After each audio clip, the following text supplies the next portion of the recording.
13-year-old girl, उसकी छोटी सी diary और दुनिया का एक ऐसा सच जिसे भुलाया नहीं जा सकता। एन फ्रैंक ने अपनी डायरी में कोई स्टोरी नहीं बल्कि हिस्ट्री को लिख दिया। Hello everyone, welcome to the B arts topper.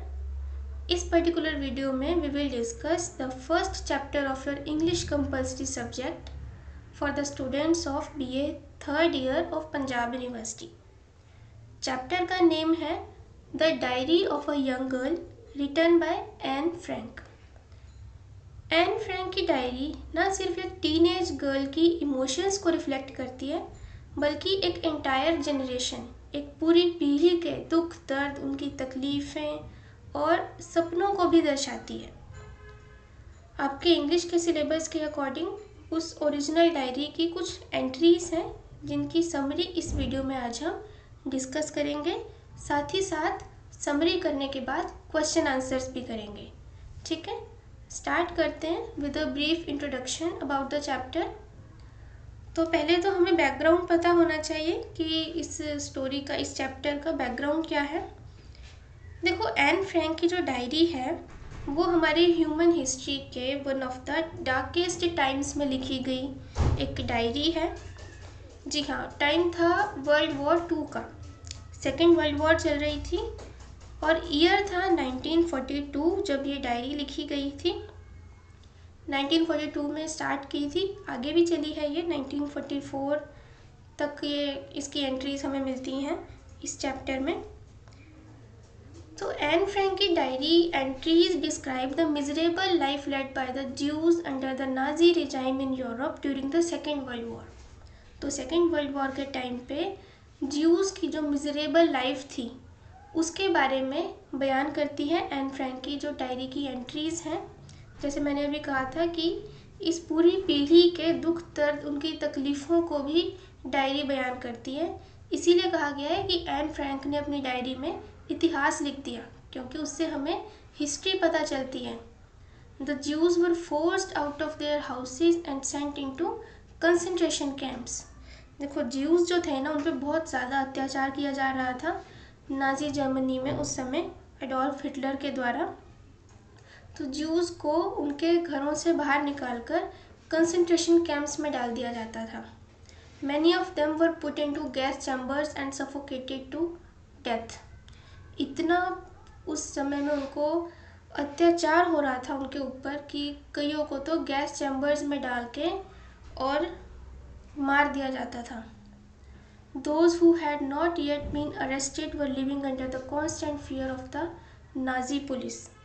और जिन ज्यूज़ को अभी तक अरेस्ट नहीं किया गया था वो हर समय एक डर में रहते थे कि कभी उनको कोई पुलिस ना पकड़ ले।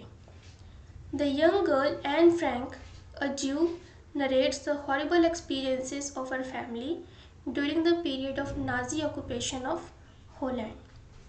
तो जब नाजी जर्मनी ने हॉलैंड को भी ऑक्यूपाई कर लिया था, उस समय में ये जो छोटी सी लड़की है, 13-year-old गर्ल है एन फ्रैंक, क्योंकि ये ज्यू है तो इसको भी हाइडिंग में रहना पड़ा था, छुप के रहना पड़ा था नाजी पुलिस से। क्योंकि ये सामने ऐसे नॉर्मल लाइफ नहीं जी सकते थे, इनको छुप के रहना पड़ा। अगर ये ना छुपते तो इनको पकड़ लिया जाता पुलिस के द्वारा और ऐसे ही कहीं गैस चैम्बर में डाल के मार दिया जाता या कंसंट्रेशन कैंप्स में भेज दिया जाता, जहां इनके ऊपर ऑप्रेसिव मेथड्स यूज़ किए जाते, अत्याचार किया जाता और कई तरह से इनको परेशान किया जाता, मार ही दिया जाता। ठीक है, तो जिस समय ये इनकी जो फैमिली है हाइडिंग में रह रहे थे, कहीं छुप के रह रहे थे, ये बाहर नहीं निकल सकते थे, तो उस समय ये जो छोटी सी लड़की है इसने एक डायरी लेके उसमें अपनी एंट्रीज की हैं। हर रोज़ ये डायरी लिखा करती थी और उसमें ये लिखती थी कि जो भी ये चीज़ें रोज़ फेस करती थी कि आज हमने ऐसे किया, आज खाना खाया या नहीं खाया, आज पुलिस ने उनको पकड़ लिया, जो भी ये वहाँ पे एक्सपीरियंस कर रही थी, इसको बुरा लग रहा था, पता नहीं कब तक ये और चलने वाला है, तो उसको ये अपनी डायरी में लिखा करती थी। ठीक है, अब स्टार्ट करते हैं चैप्टर की समरी। फर्स्ट जो एंट्री है आपकी बुक में इस चैप्टर में, ये वेडनेसडे 8 जुलाई 1942 की एंट्री है। Anne Frank records that years seem to have passed between Sunday and Wednesday. देखो एन फ्रैंक क्या कह रही है कि संडे और वेडनेसडे के बीच में ऐसा लगता है कि कई साल बीत गए हों। संडे और वेडनेसडे के बीच में कितने दिन बीते थे? संडे, मंडे, ट्यूसडे, वेडनेसडे, ये 3-4 दिन उसको ऐसे लगे जैसे ये दिन नहीं बल्कि कई साल बीत गए इनमें। मतलब ये इतने बुरे थे और इतने बड़े लग रहे थे उन्हें कि काटने से भी समय कट नहीं रहा था। That is why she records that years seemed to have passed between Sunday and Wednesday. The reason is that so much has happened as if the world has turned upside down. इसका reason ये है कि इन 3 दिनों में इतना कुछ हो गया था, इन 4 दिनों में, कि ऐसा लग रहा था दुनिया इधर से उधर उलट पुलट हो गई है। इतना कुछ इन 3-4 दिनों में हो चुका था। But she is relieved in that she is alive. लेकिन उसको फिर भी किस बात की तसल्ली थी कि वो ज़िंदा है, अपनी फैमिली के साथ है और ज़िंदा है, इस बात की उसको फिर भी तसल्ली थी। लेकिन इन 3-4 दिनों में इतना कुछ उनकी लाइफ में बदल गया था कि सारी दुनिया ऐसा लग रहा था उलट पलट होके रह गई है।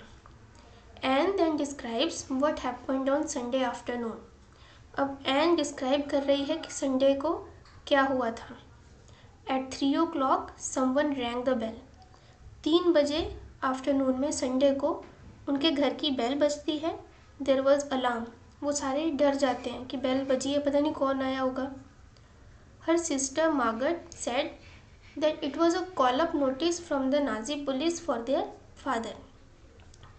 एन फ्रैंक की जो एल्डर सिस्टर है मार्गरेट, वो बताती है कि कॉल अप नोटिस आया है, कॉल अप नोटिस आया है नाजी पुलिस का उनके फादर के लिए। Then she said that their mother had gone to see Van Daan, her husband's friend and business partner. फिर वो बताती है मार्गरेट अपनी छोटी बहन एन को कि हमारी मम्मी जो है वो वैन डान को विज़िट करने गई हैं। वैन डान जो है वो इनके पापा के एक फ्रेंड हैं और बिजनेस पार्टनर हैं। ठीक है, तो वो उनको विज़िट करने गई थी। It was a great shock because every one knew what a call up meant. अब देखो ये बहुत ही शौक की बात थी कि कॉल अप आ गया है। कॉल अप क्या होता है ये सबको पता था उस समय में। कॉल अप नोटिस जो था उनके फादर के लिए था कि पुलिस को अपने आप को सरेंडर कर देना है और तो उनको पुलिस पकड़ के ले जाएगी। तो कॉल अप नोटिस क्या था ये सबको पता था। उनके फादर को पुलिस ने नोटिस भेजा था। दैट इज़ वाई ये बहुत ही शौक की बात थी उनके लिए। Margaret told Anne that their mother had to consult Van Daan whether they should move into their hiding the next day. अब उनकी मदर क्या कंसल्ट करने गई थी वैन डान के पास कि अगले दिन वो अपनी हाइडिंग में जा सकते हैं, कहीं छुप के रहने के लिए जाने की वो प्लानिंग कर रहे थे। Their father had also gone to visit some friend. उनके फादर, उनके पापा भी किसी अपने फ्रेंड से बातचीत करने गए हुए थे। Suddenly the bell rang once again. अब क्योंकि मम्मी भी घर पे नहीं है, मम्मी वैन डान के पास में गई है, फादर भी अपने किसी फ्रेंड के पास गए हैं, तो ये दोनों बच्चियां जो हैं ये अकेली हैं घर पे। और जैसे ही बेल बजती है ना ये तो बहुत ज़्यादा डर जाती हैं। दोबारा से बेल बजती है। Again Anne said it was her friend Harry. Anne को लगता है कि हैरी आया होगा जो कि उनका फ्रेंड है। But Margaret asked her not to open the door. लेकिन मार्गरेट कहती है कि दरवाज़ा मत खोलो क्योंकि ये बहुत ज़्यादा डरे हुए थे। लेकिन फिर भी जैसे डरते डरते उन्होंने दरवाज़ा खोला। It was indeed Harry, Harry ही था। And their mother and Van Daan also came in at the same time. तो देखो हैरी था दरवाजे में और साथ ही साथ उनकी मदर और वैन डान भी उसी टाइम पे आ जाते हैं। But each time the bell rang there was a panic. लेकिन जब भी बेल बजती थी पैनिक की सिचुएशन क्रिएट कर देती थी। First they crept slowly down to see who it was and only then opened the door. तो पहले वो क्या करते थे, जब भी बेल बजती थी वो बहुत ज़्यादा डर जाते होते थे क्योंकि दोनों बच्चियां घर में अकेली हैं। एक तो कॉल अप नोटिस आया हुआ है। तो ये स्लोली क्रेप्ट स्लोली, क्रेप्ट का मतलब क्रेप्ट पास्ट टेंस है क्रीप का मतलब होता है चुपके से या धीरे धीरे चलना, धीरे धीरे चल के थोड़ा सा दरवाजे से झांक के देखते थे कौन है, उसके बाद ही दरवाज़ा खोलते थे। The two girls were sent out as their mother and Van Daan discussed the plan. अब ये जो दोनों बच्चियां हैं, क्योंकि पेरेंट्स बड़े बात कर रहे हैं, उनकी मदर है वैंडान है, तो इन दोनों को इनके रूम में भेज दिया गया वहाँ से। When the two girls had gone to their room, Margaret told Anne that the call-up was not for their father but her, Margaret. तो ये दोनों लड़कियां जब अपने रूम में जाती हैं, उस टाइम मार्गरेट अपनी बहन एन फ्रैंक को बताती है कि कॉल-अप नोटिस जो है वो उनके फादर के लिए नहीं बल्कि उसके अपने लिए है, मार्गरेट के लिए आया है। जो एन फ्रैंक की बड़ी बहन है उसके लिए वो कॉल-अप नोटिस आया था। Anne wondered why they wanted Margaret, who was only 16. अब एन को बड़ी हैरानी होती है कि वो उनको मार्गरेट क्यों चाहिए जो कि सिर्फ 16 साल की लड़की है। But she thanked God that Margaret would not go. लेकिन वो भगवान का शुक्रिया अदा करती है कि मार्गरेट नहीं जाएगी। क्यों नहीं जाएगी? क्योंकि उसकी फैमिली में क्या डिस्कशंस हो रही हैं कि हमें हाइडिंग में जाना है। ठीक है। Their mother had said as much and in any case they were to go into hiding. अब उनकी मदर कहती है कि हर हाल में हमें हाइडिंग में तो जाना ही होगा। Anne however wondered where they would hide themselves.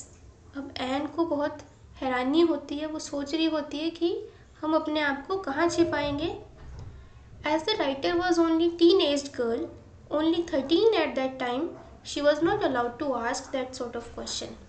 अब देखो, क्योंकि राइटर एक टीन एज गर्ल है और टीन एज में भी वो सिर्फ 13 साल की है उस टाइम पे, तो ऑब्वियस है कि इस तरह के क्वेश्चंस का छोटे बच्चों को पेरेंट्स जवाब देते नहीं हैं, मना करते हैं, भाई तुम छोटे हो, तुम्हें इस तरह के सवाल नहीं पूछने चाहिए। In any case Margaret and she started packing their things. लेकिन फिर भी क्योंकि उनको ये तो पता था कि अब हमें कहीं ना कहीं ये घर छोड़ के जाना है, तो वो अपना सामान पैक करने लगते हैं। She put some of the most important things into her school bag. तो जिस स्कूल बैग को लेके वो कभी स्कूल जाया करती थी, अब उसमें अपनी कुछ इम्पॉर्टेंट चीज़ें वो डाल रही है। और क्योंकि छोटा बच्चा है तो कुछ भी डाल सकता है वो, तो चाहे ज़रूरत की है या नहीं है, छोटे बच्चों को तो हर चीज़ से लगाव होता है। The first thing she put there was her diary. सबसे पहले तो उसने अपनी डायरी को बैग में डाला। Then her hair curlers, handkerchiefs, school bags, a comb, old letters, इस तरह की कुछ चीज़ें उसने अपने बैग में डाल ली। At 5 o'clock their father finally arrived and they rang up mister Koophuis to ask if he could come around in the evening. तो 5 बजे उनके फादर घर आते हैं और वो मिस्टर कूफियस को कॉल करते हैं ये पूछने के लिए कि क्या वो शाम को आ सकते हैं। वैंडान वेंट एंड फेस्ड मीप। अब वैंडान भी जाते हैं और मीप को लेके आते हैं। ये मीप कौन है? ये एन फ्रैंक के फादर के बिजनेस पार्टनर और फैमिली फ्रेंड हैं ये भी। तो मतलब एन फ्रैंक के फादर, वैंडान और मीप, ये तीनों आपस में दोस्त भी हैं और बिजनेस पार्टनर्स भी हैं। ठीक है। तो ये वैंडान फिर अपने एक और दोस्त मीप को लेके आते हैं। Fine. Meep had been with her father in business since 1933. अभी जो मीप है ये उसके फादर के बिजनेस में 1933 से साथ है। मीप came and picked up shoes, dresses, coats, underwear and stockings away in her bag. तो मीप भी अपने बैग में ये सब सामान रखती है। She promised to return in the evening. वो प्रॉमिस करती है कि वो शाम तक आ जाएगी। The family had let their upstairs room to Mr. Goudsmith, a divorced man in his 30s. देखो ये जो फैमिली है एन फ्रैंक की, इन्होंने क्या किया हुआ है, अपने घर का जो ऊपर वाला रूम है वो मिस्टर गाउडस्मिथ को किराए पे दिया हुआ है। और ये मिस्टर गाउडस्मिथ जो है ये लगभग 30 साल के एक डाइवोर्सी व्यक्ति हैं, एक डाइवोर्स्ड मैन है, अकेले रहते हैं। He had nothing to do on this particular evening. अब वो जो गाउडस्मिथ है इनके पास शाम को करने के लिए कुछ था नहीं, तो इनके साथ टाइम पास कर रहे थे। They found it very difficult to get rid of him and he hung about until 10 o'clock। अब क्योंकि ये इनके साथ आ गया टाइम पास करने, कई बार होता है ना चाहते हुए भी कुछ लोग ज़बरदस्ती गले पड़ जाते हैं, बातचीत करने लगते हैं, हाँ जी कैसे हो ये वो। तो ये इस तरह से बातें करी जा रहा था इनके साथ में, जबकि ये उससे पीछा छुड़ाना चाह रहे थे कि ये जाए तो हम अपना सामान वगैरह पैक करें, बट वो पीछा छोड़ने को तैयार ही नहीं था। वो इधर की उधर की बातें कर रहा था। उसने 10 बजे तक इनको ऐसे ही लटका के रखा। एट 11 मीप एंड हैंक वैन सेंटन, मीप देखो मीप किसको लेके आ रही है, हैंक वैन सेंटन। ये हैंक वैन सेंटन जो है ये मीप के हस्बैंड हैं। ये पहुंचते हैं 11 बजे। Once again they took certain things and disappeared, फिर से वो कुछ सामान लेते हैं और निकल जाते हैं। Anne was tired and fell asleep। अब एन फ्रैंक जो है ये लड़की थक चुकी है बहुत ज़्यादा और सो गई। It was only at 5:30 next morning that she got up. अब वो सुबह 5:30 बजे ही उसकी आँख खुलती है। They soon put up lots of clothes so that they didn't have to pack them as if they were going to the North Pole. अब देखो उनको ना अपना सारा सामान पैक करना था, लेकिन इतना सामान उठाए भी कौन, क्योंकि हाइडिंग में जा रहे थे। कितने समय के लिए जा रहे हैं नहीं पता। आजकल तो हम अगर अपने किसी रिश्तेदार के घर, खासकर नानके में जब जाते हैं तो बैग्स लेके जाते हैं ना, कपड़े इतने सारे हो जाते हैं। पर इनको तो लगभग हमेशा के लिए जाना था या पता नहीं कब तक के लिए जाना था। और नानके जाते हैं तब तो फिर भी सिर्फ कपड़े होते हैं, बाकी सब खाने पीने का सामान तो उधर मिलता ही है। लेकिन इनको अपनी ज़रूरत का सब सामान लेके जाना था, तो बहुत सारा सामान इन्होंने पैक किया और कपड़े जो थे जितने पैक हो सकते थे कर लिए। इसके अलावा इन्होंने ज़्यादातर कपड़े पहन लिए क्योंकि उनको पैक ना करना पड़े। ठीक है, पैक ना करने पड़े ज़्यादा कपड़े, इसलिए उन्होंने ज़्यादा से ज़्यादा कपड़ों को पहन लिया। 6-7 जोड़ी कपड़े ऐसे ही पहन लिए, एक के ऊपर एक टी शर्ट पहनते गए, फिर जैकेट भी पहन ली। ऐसा लग रहा था जैसे नॉर्थ पोल जा रहे हैं, जबकि इतना कोई ठंड नहीं पड़ रही थी, फिर भी ऐसा लग रहा था नॉर्थ पोल में, इतने बर्फ़ वाले एरिया में जा रहे हैं। इतने सारे उन्होंने कपड़े पहन लिए। मार्गरेट ने भी ऐसा ही किया और एन फ्रैंक ने भी। Margaret fetched her bicycle and rode off behind Miep into the unknown. अब मार्गरेट अपनी साइकिल लेके आती है। ये फेच का मतलब होता है लेके आना। फेच्ड हर बाइसिकल, अपनी साइकिल लेके आती है और मीप के पीछे पीछे चलाती है। मीप जो उसके फादर की एक बिजनेस पार्टनर है, उसके पीछे चलाती है इनटू द अननोन। अननोन इसलिए लिखा है क्योंकि उसको नहीं पता वो कहाँ जा रही है। बड़ों ने जो भी प्लानिंग की थी उसके अकॉर्डिंग वो जा रही थी अननोन में। मीप जहाँ जा रही थी पीछे पीछे वो जा रही थी। It was at 7:30 when they all left। 7:30 बजे तक सब निकल चुके थे। In a note they had written to their tenant Mr. Goudsmith that he could leave the cat with the neighbors। एक नोट छोड़ के गए थे अपने टेनेंट, अपने किराएदार गाउडस्मिथ के लिए, जिसमें लिखा था कि जो उनकी बिल्ली है उसको वो पड़ोसियों को दे दें। Things were lying helter skelter in the house but no one cared for that. अब सामान जो है सारा हेल्टर स्केल्टर पड़ा हुआ था घर में। हेल्टर स्केल्टर का मतलब है ऐसे ही, मतलब बिखरा हुआ था या अफरा तफरी में, जैसे जल्दी जल्दी उन्होंने सामान अपना पैक किया था, कुछ कहीं पड़ा है कुछ कहीं पड़ा है, चाहे नीचे पड़ा है, उसकी किसी ने केयर नहीं की। ठीक है, अब ऐसे हालातों में केयर करता भी कौन, सामान जहाँ पड़ा है पड़ा रहे। डर था पता नहीं वापस आएंगे भी या नहीं, है ना। और ये जो हेल्टर स्केल्टर है ना, ये एक ईडियम है, इसको आप अच्छे से याद कर लेना, ये एग्ज़ाम के लिए इम्पोर्टेंट है। ठीक है, मीनिंग इसका है कि सामान का इधर उधर बिखरा हुआ होना या अफरा तफरी में। आप लिख सकते हो books were lying helter skelter on the table, या people ran helter skelter when the fire broke out. इस तरह के ये 2 सेंटेंस मैंने बता दिए, ग्रामर के लिए इम्पोर्टेंट है, इनको आप नोट कर लेना। ये यूजुअली एग्ज़ाम में रिपीट होता है। फाइन। अब नेक्स्ट एंट्री है थर्सडे 25 मई 1944। इससे पहली जो एंट्री थी ना इस चैप्टर में, वो 1942 की एंट्री थी। ये देखो, वेडनेसडे 8 जुलाई 1942 की एंट्री थी। अब इसमें 2 साल बाद की एंट्री गिवन है, थर्सडे 25 मई 1944। अब क्योंकि ये एंट्री 2 साल बाद की है, ये मत समझ लेना कि एन ने 2 साल तक डायरी में कुछ लिखा नहीं, बल्कि एन तो नॉर्मली डेली ही डायरी लिखती थी। बट ये जो आपकी बुक में चैप्टर है, इसमें उस डायरी के कुछ एंट्रीज़ हैं, 3 ही एंट्रीज़ हैं मेनली, हाँ शायद 3 हैं। वो जो ओरिजिनल डायरी है उसकी कुछ एंट्रीज़, 3 एंट्रीज़ को निकाल के ये चैप्टर बनाया है। ठीक है, आप ओरिजिनल जो इसकी नॉवल है वो पढ़ सकते हो, आपको सारी एंट्रीज़ मिलेंगी।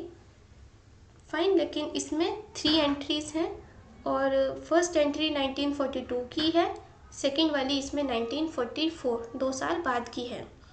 There was some fresh news every day, हर रोज़ कोई ना कोई न्यूज़ सुनने को मिलती थी।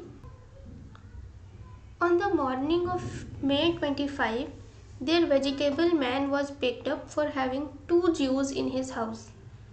देखो, हर रोज़ कुछ ना कुछ फ्रेश न्यूज़ सुनने को मिल रही थी। और 25 मई की सुबह को क्या हुआ, उनका जो वेजिटेबल मैन था जिनसे वो सब्ज़ी लिया करते थे, वो पकड़ा गया। उसको पुलिस ने पकड़ लिया और उसका जुर्म यह था कि उसने अपने घर पे 2 ज्यूज़ को छुपाया हुआ था। जैसे हाइडिंग में ये लोग रह रहे थे, ऐसे ही उसके घर पे भी 2 लोग जो ज्यूज़ थे वो छुप के रह रहे थे। वो उस वेजिटेबल मैन ने उनकी हेल्प की थी। और वो जो वेजिटेबल मैन था वो ज्यू नहीं था, क्योंकि ये जो प्रॉब्लम थी ना, ये ज्यूज़ के साथ थी, सिर्फ ज्यूज़ को ही सबको मारा जा रहा था। तो ज्यूज़ जो थे वो दूसरे लोगों के पास छुप के रह रहे थे। तो ऐसे ही इसने 2 ज्यूज़ को शरण दी थी अपने घर पे और इसको पुलिस ने पकड़ लिया। It was a blow to the Franks, not only because they were living on the edge of an abyss, but that the man who had given shelter to 2 Jews was picked up by the Nazi police. अब ये बहुत ही बड़ा एक शौक था उनके लिए, सिर्फ इसलिए नहीं कि वो एक बहुत ही भयानक स्थिति में रह रहे थे, बल्कि इसलिए कि उस बंदे को भी पकड़ लिया गया जो खुद ज्यू नहीं है। वो ज्यू नहीं था लेकिन उसको भी पकड़ लिया क्योंकि उसने 2 ज्यूज़ को अपने घर में रहने को जगह दी और उनको खाना पीने का वो ध्यान देख रहा था। तो इसमें एक वर्ड है, they were living on the edge of an abyss. इसका मतलब है कि वो एक ऐसी स्थिति में जी रहे थे जो बहुत ही भयानक, असुरक्षित और निराशा से भरी थी। अबाइस का ये मतलब होता है। ठीक है, the whole world had turned topsy turvy. ये जो सारी दुनिया ही थी, मतलब उलट पुलट होकर रह गई थी। Respectable people were being sent off to concentration camps, prisons, lonely cells, and the drugs that remained governed the young and the old, rich and poor. देखो, यहाँ पे ना एन फ्रैंक ने लिखा है कि सारी दुनिया उलट पलट होकर रह गई थी। ऐसा उसने इसलिए लिखा है क्योंकि आगे वाली जो लाइन है ना, ये इसको थोड़ा ध्यान से समझना। इस लाइन में उसने इसको एक्सप्लेन किया है, लेकिन ये थोड़ी सी मुश्किल है। देखो, रिस्पेक्टेबल पीपल जो थे, सोसाइटी के जो सभ्य लोग थे ना, उनको तो उठा के कंसंट्रेशन कैंप्स में, जेल में, लोनली सेल्स में डाल दिया गया। अब जो बचे ड्रग्स, यहाँ पे लिखा है ड्रग्स दैट रिमेन्ड। ड्रग्स का मतलब है अब जो नीच टाइप के लोग बचे, चीप मीन टाइप के लोग बचे, जो कि अत्याचारी टाइप के थे, जो मतलब बुरे काम करते थे, जो मतलब आप समझ सकते हो एंटी सोशल टाइप के जो लोग बचे, वो अब राज करने लगे। शक्ति जो थी उनके हाथ में आ गई। They governed the young and the old, rich and the poor. अब चाहे कोई गरीब है या अमीर है, जवान है या बूढ़ा है, सबके ऊपर राज कौन कर रहा था? Drugs that remain. क्योंकि रिस्पेक्टेबल पीपल, जो सोसाइटी के सभ्य लोग थे, उनको तो जेल्स में डाल दिया उठा के। तो बचता कौन है? ये इस तरह के लोग, ड्रग्स बचते हैं, ड्रग्स जो बुरा आचरण करते हैं। ठीक है, तो मतलब तो बुरे एंटी सोशल टाइप के लोग जो थे, चोरी चोरी करने वाले, इस तरह के लोग जो बच गए, अब उन्होंने इस चीज़ का फ़ायदा उठा लिया और वो सबके ऊपर राज करने लगे। ठीक है। अब क्योंकि जो राज कर रहे थे वो ड्रग्स टाइप के लोग थे, तो नाइंसाफ़ियाँ होना ऑब्वियस था। Somebody is arrested in the name of being a black marketeer, another for helping the Jews who had gone underground.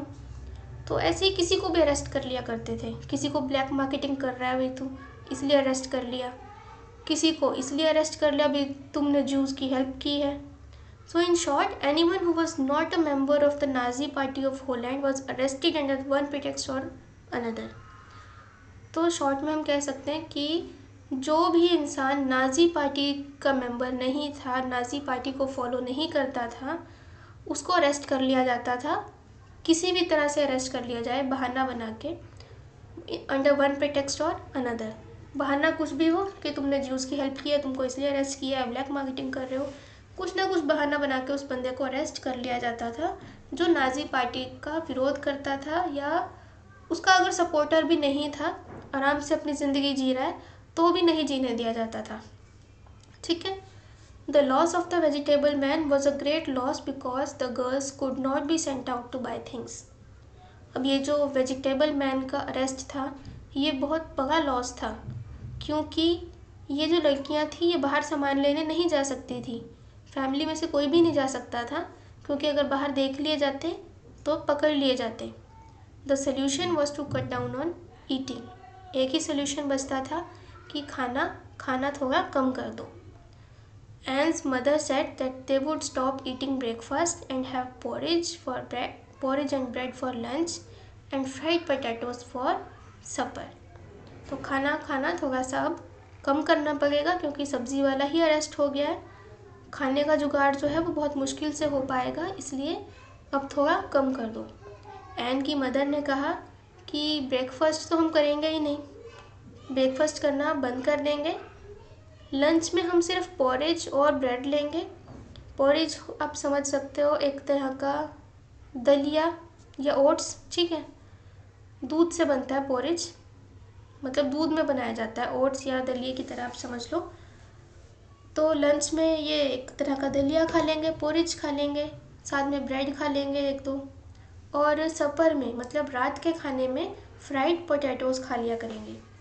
No doubt that they were all going to remain hungry, but anything was better than being found out. इसमें कोई शक नहीं था कि उनको भूखे रहना पड़ेगा, बहुत कम खाना खाना पड़ेगा, क्योंकि भूख तो लगती ही है। देखो सिचुएशन चाहे कैसी भी हो, कई बार ऐसा होता है ना लाइफ में, बहुत एडवर्स सिचुएशंस आ जाती हैं, घर में ऐसा कुछ हो जाता है, इंसान डिप्रेशन में भी होता है, पेट तो खाना मांगता ही है, चाहे जितनी मर्जी एडवर्स सिचुएशंस हो। लेकिन इनके पास खाने के लिए भी नहीं था। एक सब्ज़ी वाला था जो सब्ज़ी लेके आता था, वो भी नहीं रहा अब, तो खाना भी कम खाना पड़ेगा। इतनी बुरी इनकी सिचुएशन थी। और छोटी सी लड़की जो ये सब सफ़र कर रही है, अपनी डायरी में लिख रही है कि खाना भी हमें कम खाना कर पड़ता था, लेकिन पकड़े जाने से तो सब कुछ बेटर ही ये समझते थे। नाउ नेक्स्ट एंट्री फ्राइडे 26 मई 1944 की है, मतलब अगले ही दिन की है। इससे पहले जो एंट्री हमने की थी वो थर्सडे 25 मई की थी 1944 में ही, और उससे अगले दिन, इससे पहले वाली डेट को उनका वेजिटेबल मैन का अरेस्ट हो गया था। उसके बाद क्या होता है वो भी हम इसमें देखते हैं। Anne felt miserable and utterly broken.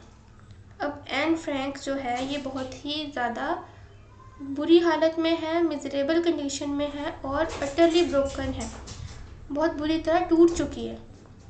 On the one hand there was the arrest of the vegetable man, the Jewish question, the delay in the invasion, the bad food, the strain, the miserable atmosphere and her disappointment in Peter Van Dalen's son, and on the other hand there was Ellie's engagement, Whitson reception, flowers, Crayler's birthday, fancy cakes and stories about films etc.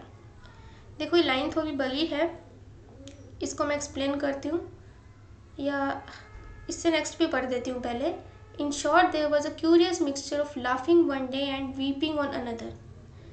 देखो, एक दिन खुशी है तो दूसरे दिन दुख है, इस तरह का एक क्यूरियस मिक्सचर बना हुआ था। खुशी तो वैसे क्या ही थी, लेकिन छोटी छोटी चीज़ों को वो एंजॉय कर लेते थे, बच्चे तो कर ही लेते हैं, क्योंकि क्या टेंशन है ये बड़े ज़्यादा समझ पाते हैं। बच्चों को अगर ऐसी कंडीशन में भी एक चॉकलेट खाने को मिल जाए तो वो उनके लिए खुशी का टाइम होता है।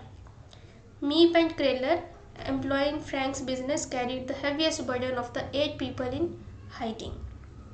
पहले से जो पहले वाली लाइन है ये मैं एक्सप्लेन कर देती हूँ, थोड़ी बड़ी लाइन है, इसको ध्यान से समझना।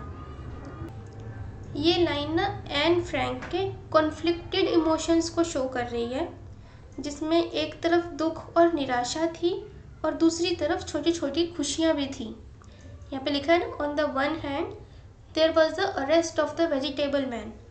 एक तरफ तो क्या है, ये कुछ दुख वाले चीज़ें इसमें बताई गई हैं। On the one hand there was the arrest of the vegetable man, सब्जी वाले की जो गिरफ्तारी हुई थी उससे जो उनको शौक लगा था, एक तरफ वो था। ज्यूइश क्वेश्चन था। ज्यूइश क्वेश्चन का मतलब है यहूदियों के साथ जो अन्याय और अत्याचार हो रहा था और उनकी ज़िंदगी का जो एक अनिश्चित भविष्य था कि आगे क्या होगा, उसकी टेंशन थी। Delay in the invasion, invasion में, हमले में देरी हो रही थी। इसका मतलब है कि एन और जो परिवार था एन फ्रैंक का, उनको उम्मीद थी कि एलिड फोर्सेस, जो ये वर्ल्ड वॉर हुई थी, सेकेंड वर्ल्ड वॉर, ये किसके बीच में हुई थी? एक तरफ तो एलिड फोर्सेस थी और दूसरी तरफ थी एक्सिस पावर्स। देखो, दो फोर्सेस थी जिनके बीच में सेकेंड वर्ल्ड वॉर हुई थी। इसके नाम आप याद रखना, एलीड ALLIED और दूसरा एक्सिस AXIS। एलीड और एक्सिस, इन दोनों फोर्सेस के बीच में युद्ध हुआ था जिसको वर्ल्ड वॉर सेकेंड कहते हैं। एक्सिस फोर्सेस में जर्मनी, इटली, जापान ये सब थे और एलीड फोर्सेस में US, ब्रिटेन, फ्रांस ये सब थे। और यहाँ पे जो पॉइंट है ऑन वन हैंड में डिले इन द इन्वेजन, ये जो इन्वेजन में देरी हो रही थी ना, इसकी उनको चिंता थी। वो चाह रहे थे कि हमला हो जाए। ऐसा क्यों वो चाह रहे थे? क्योंकि उनको उम्मीद थी कि एलिड फोर्सेस, मतलब अमेरिका, ब्रिटेन, फ्रांस, चाइना वाली जो ये फोर्स थी, ये अगेंस्ट थी जर्मनी के। ठीक है, जर्मनी वाली, जो जर्मनी और जापान वाली एक्सिस फोर्सेस थी, उनके अगेंस्ट थी। तो वो ये उम्मीद लगाए बैठे थे कि ब्रिटेन, अमेरिका, ये जो एलिड फोर्सेस हैं, ये जल्दी से जर्मनी पे हमला कर दें और उनको आज़ादी दिला दें। अगर वो ऐसा करते, जर्मनी पे हमला करते, तो उनको इस ज़िंदगी से आज़ादी मिल जाती। लेकिन ये हो नहीं रहा था। ठीक है, तो इसलिए उनको टेंशन थी। एक तरफ उनको जो टेंशन थी, किस किस की टेंशन थी? वेजिटेबल मैन के अरेस्ट हो गया था, ये दुख था। ज्यूइश क्वेश्चन था भी, ये जो यहूदी हैं ये किस तरह से, इस तरह से कब तक रहेंगे? डिले जो हो रहा था इन्वेजन में, बैड फूड, अब क्योंकि खाना उनको अच्छे से नहीं मिल रहा था, एक तो प्रॉपर टाइम पे मिल ही नहीं रहा था, ब्रेकफास्ट उन्होंने खाना बंद ही कर दिया था और रात को भी ऐसी हल्का फुल्का सिर्फ फ्राइड पोटैटोज़ खा रहे थे। तो मतलब खाना उनको ऐसा नहीं था, जैसे छोटे बच्चे हैं हर चीज़ खाने का मन करता है, और एक चीज़ तो आप पनीर भी अगर डेली खाओ तो एक टाइम के बाद तो उससे भी मन भर जाता है, वो अच्छा नहीं लगता। इसीलिए खाना भी उनको बस ऐसा ही मिल रहा था, काम चलाऊ टाइप का, जो बहुत अच्छा नहीं था, और जो मिल रहा था वो भी कम मिल रहा था। इसके अलावा द स्टेन, मतलब माहौल भी ऐसा था, बिल्कुल सब टेंशन में जी रहे थे, मिजरेबल एटमॉस्फेयर था। And her disappointment in Peter, Peter जो था ये वैन डान का बेटा था, और इसके साथ उसकी डिसअपॉइंटमेंट चल रही थी एन फ्रैंक की। डिसअपॉइंटमेंट क्यों चल रही थी? देखो, ये तो बच्चे हो गए ना, एन फ्रैंक भी छोटी सी बच्ची है, वैन डैन का एक बेटा है, अब ये साथ में रह रहे हैं तो इनकी आपस में थोड़ी बहुत ही कुछ कहा सुनी होगी। तो अब बच्चे तो इस बात को भी बहुत सीरियस ले लेते हैं ना, उससे लगाई होगी उसने मेरे को ऐसे कह दिया, तो उसके साथ उसकी डिसअपॉइंटमेंट भी थी। दूसरी तरफ on the other hand there was Elli's engagement. Elli भी एक वहाँ पे उनकी मदद करने वालों में से ही है जिसकी एंगेजमेंट होने वाली थी। विटसन के रिसेप्शन, फ्लावर्स, इस तरह के ये कुछ फेस्टिवल्स बीच में आ रहे थे। क्रेलर्स बर्थडे, क्रेलर का बर्थडे आया था। फैंसी केक्स, स्टोरीज, ये सब उनकी छोटी छोटी खुशियाँ थी।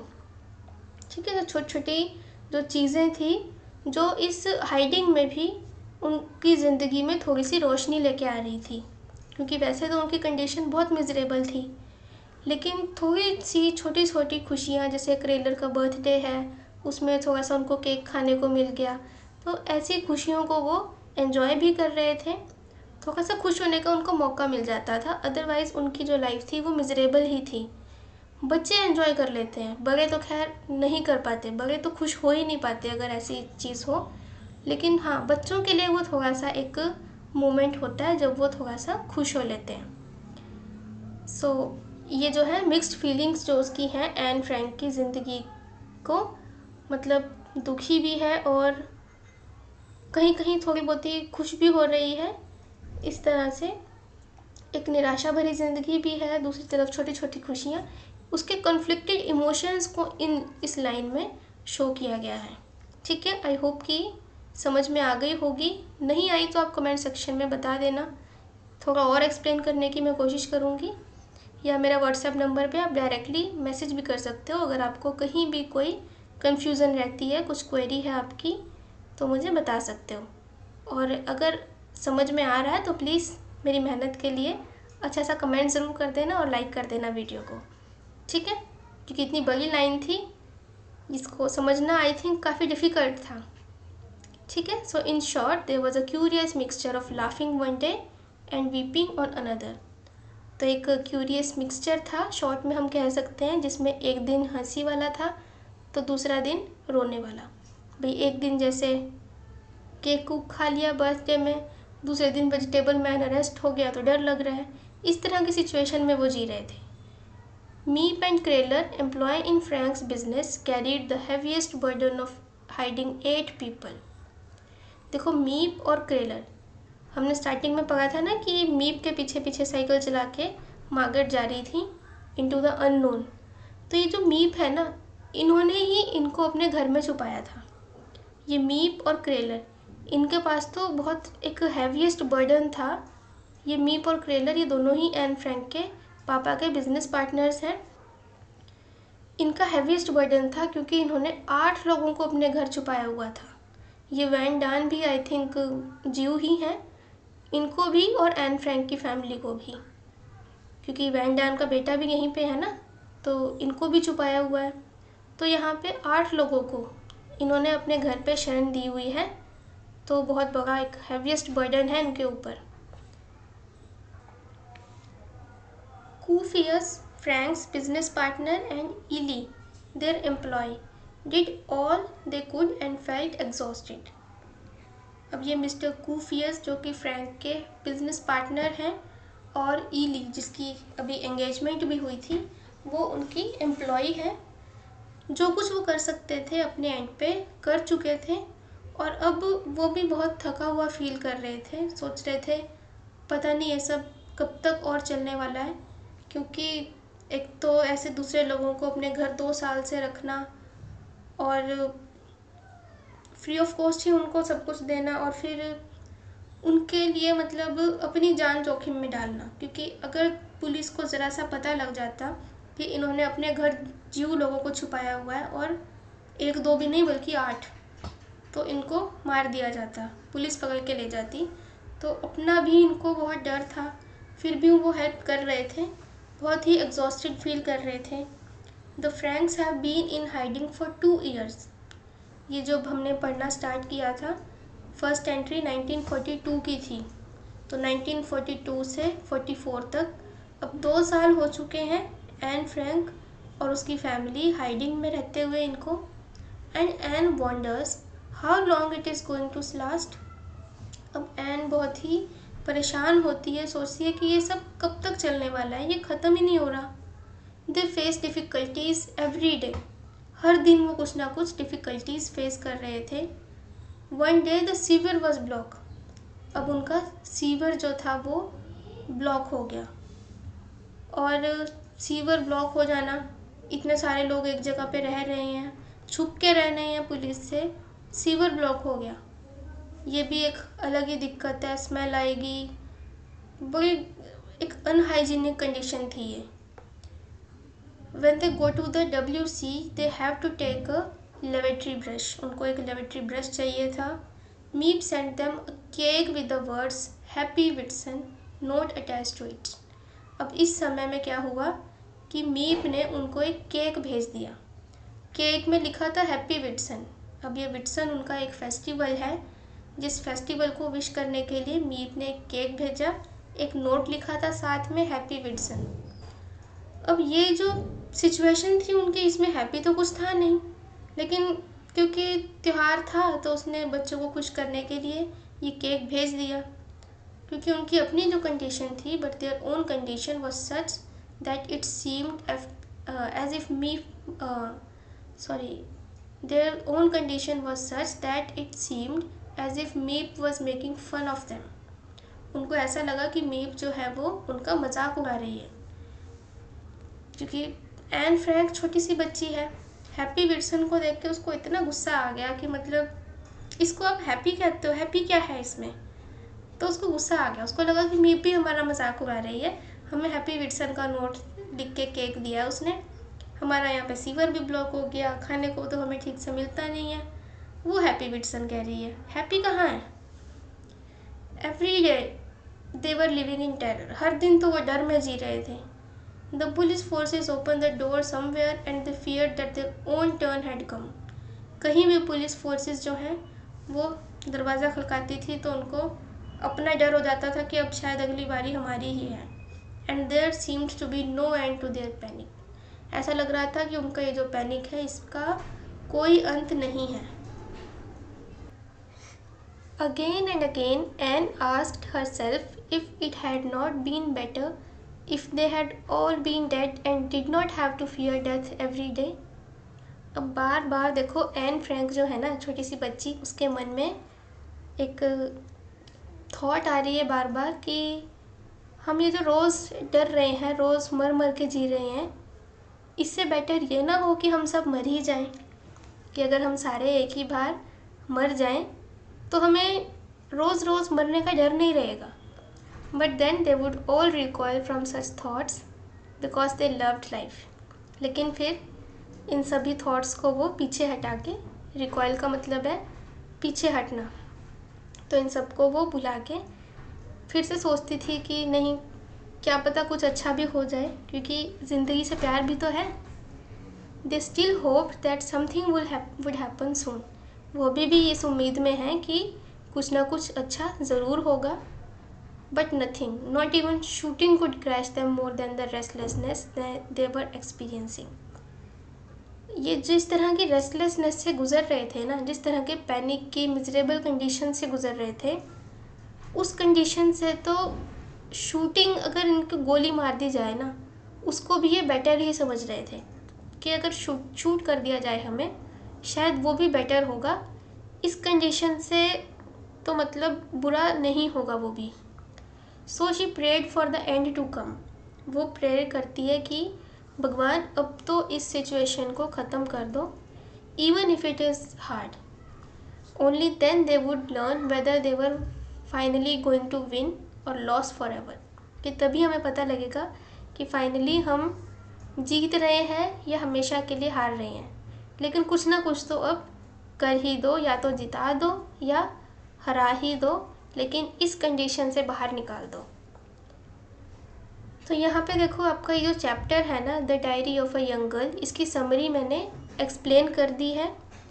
और अगर आपको सभी चैप्टर्स का एक कंप्लीट PDF चाहिए विद क्वेश्चन आंसर्स, जिसमें आपको सभी चैप्टर्स की BA 6th सेमेस्टर की इंग्लिश कंपलसरी की ब्रीफ में समरी मिलेगी सभी चैप्टर्स की, और सॉल्व्ड क्वेश्चन आंसर्स मिलेंगे। इस ई-बुक का, इस PDF का प्राइस 60 रुपीज़ है। चैनल को आपके सपोर्ट की बहुत ज़रूरत है और 60 रुपीज़ बहुत ही नॉमिनल सा अमाउंट है। ज़रूर से बाय करो, चैनल को इससे बहुत सपोर्ट मिलेगा। फ्री ऑफ कॉस्ट मैं आपको ये मटेरियल प्रोवाइड कर रही हूँ। इतनी मेहनत से मैं ये वीडियोस रिकॉर्ड कर रही हूँ, जबकि मेरी अपनी हेल्थ उतनी ठीक नहीं है, लेकिन इतनी देर तक बैठ के ये रिकॉर्ड कर रही हूँ आपके लिए। इतना मैंने हार्डवर्क किया है, अच्छा कंटेंट लेके आई हूँ, एक्सप्लेन मैंने किया है, एंड आई थिंक आपको चैप्टर बहुत इजी वे में समझ में आ गया होगा। आ गया है तो कमेंट सेक्शन में ज़रूर बताना मुझे कि मैंने कैसा समझाया है। इसके ऊपर आप कमेंट ज़रूर करिए, और अगर वीडियो अच्छी है तो प्लीज़ लाइक ज़रूर कर देना। और अब हमें क्वेश्चन आंसर्स करने हैं, ठीक है। और ये जो है ना, आपको ई बुक में सारा कुछ मिल जाएगा, सारे चैप्टर्स मिलेंगे विद क्वेश्चन आंसर्स। और पर्टिकुलर चैप्टर अगर आपको चाहिए तो वो 10 रुपीज़ पर चैप्टर होगा इसका प्राइस। कोई पर्टिकुलर चैप्टर अगर कोई और बच्चा, मतलब कोई बच्चा किसी और यूनिवर्सिटी का है, पंजाब यूनिवर्सिटी से नहीं बिलोंग करता, उसको सिर्फ इस चैप्टर की रिक्वायरमेंट है, तो 1 चैप्टर का प्राइस 10 रुपीज़ है PDF का, ठीक है। चैनल को क्योंकि ज़रूरत है अभी सपोर्ट की, मेरा चैनल उतना बड़ा नहीं है, तो इसीलिए थोड़ा बहुत प्राइस मुझे रखना पड़ा, अदरवाइज़ मैं फ्री ऑफ कॉस्ट भी प्रोवाइड कर देती। तो ज़रूर बाय करना प्लीज़, ठीक है। Now we will do the question answers. First question है, सबसे पहले हम शॉर्ट क्वेश्चन करेंगे, फिर लॉन्ग क्वेश्चंस भी करेंगे। शॉर्ट क्वेश्चन में पहला क्वेश्चन है, how does N describe the sufferings of the Jews in Nazi Germany. So question ये है कि नाजी जर्मनी में ज्यूज़ की सफरिंग्स को एन ने किस तरह से डिस्क्राइब किया। आंसर लिखिए। Anne's diary vividly describes the sufferings that the Jews had to undergo in Germany and other European countries controlled by the Nazis during the Second World War. The Jews were arrested, tortured, imprisoned, and put into lonely cells. Some were sent to concentration camps and even gas chambers. Those who went into hiding had to undergo all sorts of difficulties, and still they lived in the fear of being caught by the police. Some, like Anne, towards the end were so restless and panic-stricken that they would prefer death to living in panic every day. तो N की जो diary है वो vividly describe कर रही है Jews की sufferings को। एन ने वैसे उसमें अपनी सफरिंग्स लिखी हैं, लेकिन उससे हमें हिस्ट्री पता चलती है, ज्यूज़ की सफरिंग्स पता चलती है। बिकॉज एन क्यों सफ़र कर रही थी, क्योंकि वो एक ज्यू थी, ज्यूश गर्ल थी, जिसको कि हाइडिंग में रहना पड़ा था, छिप के रहना पड़ा था। हैड टू अंडरगो इन, जो भी उसने सफरिंग्स की इन जर्मनी और जो दूसरी यूरोपियन कंट्रीज़ में भी, जो जिनको कि नाजीज़ कंट्रोल कर रहे थे सेकेंड वर्ल्ड वॉर में, उन कंट्रीज़ में ज्यूज़ किस तरह से सफ़र कर रहे हैं वो एन ने अपनी डायरी में विविडली डिस्क्राइब किया है। द ज्यूज़ वर अरेस्टेड, उनको अरेस्ट कर लिया जाता था, टॉर्चर करते थे, जेल में डाल देते थे, लोनली सेल्स में डाल देते थे। They were sent to concentration camps and even gas chambers, gas chambers में डाल के उनका दम घोंट के उनको मार दिया जाता था। और जो लोग हाइडिंग में रह रहे थे वो भी बहुत तरह की डिफ़िकल्टीज़ में जी रहे थे, जैसे कि एन, और still in the fear of being caught by the police, वो बहुत डर में रहते थे कि कहीं पुलिस उनको पकड़ ना ले। और एन जैसे लोग क्या करते थे, मतलब जैसे लास्ट में हमने देखा कि इतने रेस्टलेस और पैनिक स्ट्रिकन हो गए थे कि वो डेथ को प्रेफर करने लगे थे। वो चाह रहे थे कि अब तो भगवान चाहे मौत दे दो या जीवन दे दो आपके हाथ में, लेकिन इस कंडीशन से तो निकाल ही दो। इस तरह रोज़ रोज़ मरने से तो अच्छा है, अगर आपको जीवन दान नहीं हमें देना, अच्छी लाइफ नहीं देनी है तो मार ही दो, मर जाए तो बेटर होगा। वो इस तरह से सोचने लगे थे, ठीक है। नेक्स्ट क्वेश्चन है, Anne refuses to be despaired in spite of the fear and tension all around her, substantiate this statement with textual evidence. तो पहले तो क्वेश्चन को समझिए कि इतनी फियर और टेंशन वाली कंडीशंस थी ऑल अराउंड, लेकिन फिर भी Anne refuses to be despaired, वो दुखी होने से मना कर देती है, क्योंकि बेशक वहाँ पे इतनी सारी फियर और टेंशन थी, एक दुख का माहौल था, मिसरेबल कंडीशन थी, टेंशन थी कि कभी भी पुलिस पकड़ सकती है, लेकिन ऐसे में भी एन हिम्मत नहीं हारती। वो डिस्पेयर होने से मना कर देती है, मतलब वो हिम्मत नहीं हारती, वो दुखी नहीं होती। इसको आपने सब्सटेंशिएट करना है, टेक्सचुअल एविडेंसेस के साथ में एक्सप्लेन करना है। आंसर है Anne was a 13-year-old girl when her family went into hiding because of the Nazis. तो नाजीज के कारण जब इनकी जो फैमिली है वो हाइडिंग में गई थी। एन उस समय एक 13 साल की बच्ची थी, but she braved it all and underwent all the suffering. अब छोटी सी बच्ची थी, लेकिन वो इतनी हिम्मत वाली थी कि सोचती है कि हम हर कोई भी मुश्किल आए हम उसका हंस के मुकाबला करेंगे। She carried her diary and letters with her, at whatever they could get after their vegetable man was arrested. अब वो अपनी डायरी हमेशा अपने साथ रखती थी और जो कुछ खाने को मिल जाता था बेचारी वही खाती थी। नहीं तो छोटे बच्चे तो ज़िद भी बहुत करते हैं, नहीं हमें चॉकलेट ही चाहिए, ये नहीं खाना, वो नहीं खाना। सब्जियां खाने में भी उनके नखरे होते हैं। लेकिन ये जो लड़की है, जो कुछ मिल जाता था उसी को खुशी से खाती थी और छोटी छोटी खुशियों को वो एंजॉय भी कर लेती थी। जब उनका वेजिटेबल मैन अरेस्ट हो गया था तो उनको खाना कम करना पड़ा था, उसमें भी उसने अपनी फैमिली का पूरा सपोर्ट किया और खाना कम खाया। And suffered various hardships because they could not go out, क्योंकि वो बाहर नहीं जा सकते थे। छोटा बच्चा, अब उसका स्कूल भी छूट गया, बाहर खेलने नहीं जा सकता, छुप के रहना है अंदर घर में। सीवर ब्लॉक हो गया तो भी वहीं पे रहना है अनहाइजीनिक कंडीशंस में। तो ऐसे में भी बहुत सारी हार्डशिप्स उन्होंने सफ़र की। It is only towards the end that she had mixed feelings and says that anything, even shooting would be better than the restlessness they were experiences.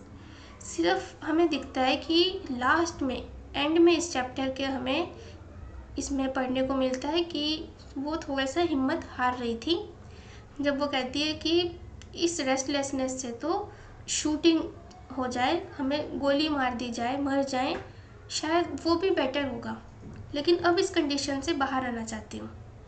Yet she says that they all love life and hoped for better days. लेकिन इस जो thought को वो जल्दी ही हटा देती है अपने माइंड से। फिर वो कहती है कि नहीं, हमें लाइफ प्यारी है, ज़िंदगी प्यारी है और कुछ ना कुछ तो भगवान ऐसा कर ही देंगे कि अच्छे दिन आएंगे, बेटर डेज़ का वो उम्मीद करती है कि शायद कुछ ना कुछ ऐसा होगा जब हमारी ज़िंदगी पहले जैसी नॉर्मल हो जाएगी। इस उम्मीद में वो अपनी लाइफ को कंटिन्यू रखती है। ठीक है, next question, how does Anne portray the sufferings of the Jewish community through the elaboration of her personal experiences while in hiding. तो हाइडिंग में उसने वैसे तो अपने पर्सनल एक्सपीरियंसेस लिखे हैं अपनी डायरी में, लेकिन एन की जो डायरी है वो पोर्ट्रे करती है ज्यूइश कम्युनिटी की सफरिंग्स को। इसको आपने एक्सप्लेन करना है कि किस तरह से वो ज्यूइश कम्युनिटी की, होल कम्युनिटी की सफरिंग्स को पोर्ट्रे कर रही है। आंसर है the entries in Anne's diary describe her own experiences while her family was hiding, but her suffering is an example of the agony, pain, torture and death that the Jews underwent in Nazi Germany and the Nazi controlled areas in Europe during the Second World War। तो ये जो उसकी entries है ना diary में, वैसे तो उसके अपने एक्सपीरियंसेस पे बेस्ड है, लेकिन ये एक उदाहरण है, एक एग्जाम्पल है ज्यूज़ का, ज्यू लोगों की जो एगोनी, पेन, टॉर्चर, डेथ, जो सब वो सफ़र कर रहे थे नाजी जर्मनी में और यूरोप की दूसरी कंट्रीज़ में भी, जो नाजी कंट्रोल्ड एरियाज़ थे सेकेंड वर्ल्ड वॉर के टाइम पे, वहाँ पे ज्यूज़ की जो कंडीशन थी ना, ये उसी का एक उदाहरण है। The Jews were arrested, tortured, imprisoned and sent to concentration camps, even to gas chambers. तो ज्यूज़ को अरेस्ट कर लिया जाता था, उनको टॉर्चर करते थे, जेल में डाल देते थे और कंसंट्रेशन कैंप्स में, इवन की गैस चैम्बर्स में डाल के भी मार देते थे। Those who went into hiding led miserable lives। अब जो लोग छुप के रह रहे थे वो भी बहुत दयनीय अवस्था में थे। Deprived even of the basic amenities of life, उनको बेसिक नेसेसिटीज़ भी नसीब नहीं हो रही थी लाइफ की। And yet all of them lived in fear of being arrested and killed। और फिर भी हर समय वो एक डर के साए में जी रहे थे, क्योंकि कभी भी उनको पुलिस पकड़ सकती थी। ठीक है। नेक्स्ट क्वेश्चन है एनोटेट। इसको आपने एक्सप्लेन करना है। लाइन दी हुई है आपको आपके चैप्टर में से। हमने इस लाइन को देखो नहीं पढ़ा था, क्योंकि मैंने आपको समरी एक्सप्लेन की है, और आपकी जो टेक्स्ट बुक है उसमें ये लाइन लिखी होगी, into hiding where would we go, in a town or the country, in a house or a cottage, when, how, where. ये लाइन जो है ना, ये एन सोच रही थी जब उनको हाइडिंग में जाना था। जब ये बात चल रही थी घर में कि हमें हाइडिंग में जाना है, उनको कॉल ऑफ नोटिस मिल चुका था, तो एन के दिमाग में जो सवाल आ रहे थे कि हम कहाँ छुपेंगे, कहाँ जाएंगे, वेयर वुड वी गो, किसी शहर में जाएंगे या अपना देश छोड़ के किसी और कंट्री में जाएंगे, घर में रहेंगे या किसी कॉटेज में रहेंगे, कब जाएंगे, कैसे जाएंगे, कहाँ जाएंगे, ये सब वो सोच रही थी। इसका आंसर आप लिखिए, एन वॉज अ ज्यू। Here she refers to the plight of her family during the Second World War when the Nazis ruled Germany. They tortured and killed Jews. Her family planned to go into hiding. तो उनकी family ने क्या plan किया इस स्थिति में कि हम हाइडिंग में जाएंगे, and did not know where the family would go, whether to a small town or a village, कि किसी छोटे से शहर में जाएंगे या किसी गांव में जाएंगे। यहाँ पे जो कंट्री लिखा है ना, मैंने देश बोल दिया था, कंट्री का मतलब गांव भी होता है, तो यहाँ पे विलेज है इसका मतलब। ठीक है, कंट्री साइड बोलते हैं ना गांव को। तो किसी छोटे शहर में जाएंगे या किसी गांव में जाके छुपेंगे। She did not know whether they would go into another house or a cottage. उसको नहीं पता था कि वो किसी घर में जाएंगे या किसी झोंपड़ी में जाके रहेंगे। And she did not know how long their hiding was to last and how they were going to live, कि वो कैसे रहेंगे, कैसे जिएंगे, कब तक उनका ये हाइडिंग चलने वाला है। All these question started in her mind. तो ये सब क्वेश्चंस जो थे उसके दिमाग में चल रहे थे। नेक्स्ट क्वेश्चन भी एनोटेट का है। एनोटेट का ही बी पार्ट है। It's a great blow to us, not only that the poor Jews are balancing on the edge of an abyss, but it's terrible for the man himself. यहाँ ना vegetable man के arrest होने की बात चल रही है कि ये बहुत बड़ा शौक है हमारे लिए। सिर्फ इसलिए नहीं कि ज्यूज जो हैं वो एक अबाइस में, एक बहुत ही भयानक स्थिति में, दर्दनाक स्थिति में रह रहे हैं, बल्कि उस मैन के लिए भी बहुत ही टेरिबल है जो उनकी तो नहीं, किसी और दो ज्यूज की हेल्प कर रहा था और पकड़ा गया। तो उसका कॉन्टेक्स्ट आपको इसमें एक्सप्लेन करना है। आंसर लिखिए, When Anne and her parents were living in hiding, they learned that their vegetable man had been arrested for hiding 2 Jews in his house. तो 2 Jews को अपने घर में रखने के जुर्म में उसको अरेस्ट कर लिया गया। यहाँ पे इसके स्पेलिंग करेक्ट कर लो, अरेस्ट। ठीक है, अरेस्ट कर लिया गया था। It was a great blow to Anne and her family. Not simply because they would have to go without vegetables, सिर्फ इसलिए नहीं कि अब उनको वेजिटेबल्स के बिना रहना पड़ेगा, उनको खाना कम खाना पड़ेगा, बल्कि उस मैन के लिए भी उनको दुख था। The main thing was that he was arrested for giving shelter to Jews. Main thing क्या थी कि उसको इसलिए अरेस्ट किया गया था बिकॉज उसने ज्यूज को अपने घर में शेल्टर दिया था। And was thus sorry not only for the Jews who were living on the brink of an abyss from which they could fall and die any time, but also for the man who had tried to save the 2 Jews. उसको दुख हो रहा था सिर्फ Jews के लिए नहीं जो कि इस मुसीबत में रह रहे थे, बल्कि उस आदमी के लिए भी जिसने ज्यूज को बचाने की कोशिश की थी। वो तो ज्यू था भी नहीं, उसको भी अरेस्ट कर लिया गया। Next question, annotate the following का ही सी पार्ट है। But we recoil from these thoughts too, for we still love life, we have not yet forgotten the voice of nature, we still hope about everything. ये last वाली lines हैं। जब N मरने का सोचने लगती है, लेकिन जल्दी ही वो उन सब थॉट्स को रिकॉइल करके पीछे हटा के फिर से लाइफ के बारे में सोचने लगती है। Anne and her parents were Jews during the Second World War when Nazis were torturing and even eliminating the Jews. Anne's family lived in hiding. There they experienced all kinds of sufferings. हर तरह की sufferings को उन्होंने experience किया. Shortage of food, unhygienic conditions, fear of being caught and killed anytime. Sometimes they thought death would be better than that sort of living. कई बार वो ऐसा सोचने लगते थे कि इस तरह की मिजरेबल कंडीशन से तो शायद डेथ बेटर होगी. But they required from that thought because they loved life and hoped to still live freely. और फिर से वो उम्मीद करते हैं कि एक दिन शायद ऐसा आएगा कि जब हम भी आज़ाद होंगे, हम फिर से अपने घर वापस जाएंगे और अपनी नॉर्मल लाइफ को फिर से जिएंगे, फिर से स्कूल जाएंगे, सब कुछ पहले की तरह हो जाएगा. Next question, what does call-up notice mean? Why does it lead to a tense atmosphere in the Frank household? Call-up notice का क्या मतलब है और ये जो call-up notice आया था इससे फ्रैंक हाउसहोल्ड में, एन फ्रैंक की फैमिली में टेंशन का माहौल क्यों हो गया था, टेंशन का एटमॉस्फेयर किस लिए हो गया था, इसका रीज़न बताना है. पहले तो एक्सप्लेन करना है कि कॉल-अप होता क्या है. आंसर में लिखिए, a call up notice meant that the Nazi police had summoned the person served with this notice. Call up का मतलब है कि नाजी पुलिस ने उस व्यक्ति को बुलाया है जिसका नाम उस नोटिस में लिखा होता था या जिसको भी वो नोटिस रेफ़र किया जाता था, उस व्यक्ति को समन भेजा. समन होता है मतलब कानूनी तौर पे किसी को बुलाना कि आप पुलिस स्टेशन में आइए, नहीं तो आपको पकड़ लिया जाएगा. Such notice were served on the Jews. तो जितने भी ज्यूज़ थे ना, उनको इस तरह के नोटिस भेजे जाते थे.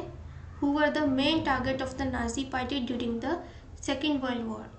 तो सेकेंड वर्ल्ड वॉर के टाइम पे ज्यूज़ जो थे वो मेन टारगेट थे. उन्हीं को इस तरह के नोटिस भेजे जाते थे नाजी पुलिस के द्वारा.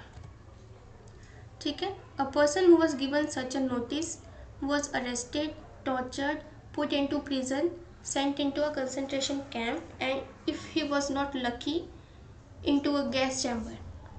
अब इस तरह के लोगों को, ज्यूज़ को, जिनको भी ये नोटिस मिलता होता था, उनको बहुत टॉर्चर किया जाता था, अरेस्ट कर लिया जाता था, खाने को नहीं दिया जाता था, जेल में डाल देते थे, कंसंट्रेशन कैंप्स में डाल देते थे, और अगर वो कुछ ज़्यादा ही बदकिस्मत है तो उसको गैस चैम्बर में डाल के मार देते थे, जहरीली गैस दे के. Needless to say, when Margaret, the 16-year-old daughter of the family, received this notice, the whole Frank household became tense with panic. अब बताने की ज़रूरत नहीं है कि मार्गरेट जो कि 16 साल की लड़की है, उस फैमिली को जब नोटिस मिलता है मार्गरेट के लिए, तो पूरी फैमिली में ही टेंशन का माहौल हो जाता है, पैनिक की सिचुएशन क्रिएट हो जाती है, क्योंकि उस लड़की को इन्हीं सब सिचुएशंस के लिए बुलाया गया था. अगर वो चली जाती वहाँ पे तो उसको भी या तो किसी जेल में डाल देते या कहीं गैस चैम्बर में डाल देते, ऐसा ही कुछ होता उसके साथ भी. दैट इज़ वाई उन्होंने फैसला किया कि हम छुप के रहेंगे लेकिन साथ रहेंगे, मार्गरेट को नहीं भेजेंगे. आना तो खैर सभी को था बारी बारी से, मार्गरेट को पहले आ गया था. ठीक है. नेक्स्ट क्वेश्चन है, why does Anne's family decide to go into hiding. अब एन की फैमिली ने हाइडिंग में जाने का डिसाइड क्यों किया, लास्ट क्वेश्चन में भी एक्सप्लेन किया था, फिर से कर देते हैं. अलग अलग क्वेश्चंस हैं, हर तरह से एक्सप्लेन करेंगे, और जितना मैं इसको रिपीट करूँगी आपकी प्रैक्टिस हो जाएगी, आपकी रिवीजन हो जाएगी. वैसे तो मैं समरी में सारा कुछ डिटेल में एक्सप्लेन कर चुकी हूँ. आई होप कि कुछ बच्चों को तो क्वेश्चन आंसर देखने की भी ज़रूरत नहीं पड़ रही होगी, समरी में ही सब समझ लिया होगा, लेकिन फिर भी रिवीजन हो जाएगी, सब कुछ आपको पॉइंट्स जो है सारे याद रह जाएंगे आपके एग्ज़ाम के लिए. ठीक है. तो इसका आंसर भी हम पढ़ेंगे, समझेंगे अच्छे से. Anne's family decided to go into hiding because there was already a call-up notice from the Nazi police for Margaret, Anne's 16-year-old sister. तो एन की फैमिली ने क्यों डिसाइड किया था हाइडिंग में जाने के लिए, क्योंकि उनको ऑलरेडी एक कॉल-अप नोटिस मिला था नाजी पुलिस से. ये कॉल-अप नोटिस मार्गरेट के लिए था, और मार्गरेट कौन थी, एन फ्रैंक की 16-year-old एल्डर सिस्टर, उसकी बड़ी बहन थी जिसकी उम्र थी 16 साल। As the family was Jewish, क्योंकि फैमिली ज्यूइश थी, ज्यू रिलीजन से बिलोंग करती थी। They were the target of the Nazi police, वो नाजी पुलिस का टारगेट थे। Anyone who received the call of notice was arrested, tortured and imprisoned and even killed. So rather than send Margaret to the Nazi police station where anyone could have happened to her, the family decided to go into the hiding at an undisclosed place. तो क्योंकि अगर Margaret को वो भेज देते police station तो उसके साथ कुछ भी हो सकता था, तो इसीलिए फैमिली ने डिसाइड किया कि हम हाइडिंग में जाएंगे, कहीं पे छुप के रहेंगे, टू द अनडिस्क्लोज्ड प्लेस, एक ऐसी जगह जिसका किसी को भी पता नहीं होगा और किसी को पता चलने नहीं देंगे, एक ऐसी जगह पे हम छुप के रह लेंगे, लेकिन हमारी बच्ची जो है वो अपने पास रखेंगे। नेक्स्ट है describe how the Frank family move out of their house. N Frank की फैमिली कैसे अपने घर से निकलती है, इसको डिस्क्राइब करना है। After Anne's elder sister Margaret got a call of notice from the Nazi police, the family decided to leave their house and go into hiding. तो जब मार्गरेट को कॉल ऑफ नोटिस मिला था नाजी पुलिस से, family ने decide किया कि हम हाइडिंग में जाएंगे।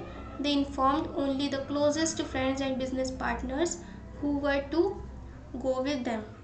तो उन्होंने सिर्फ बहुत क्लोज फ्रेंड्स जो थे उनको ही इसके बारे में बताया था, जिनके साथ उन्होंने जाना भी था।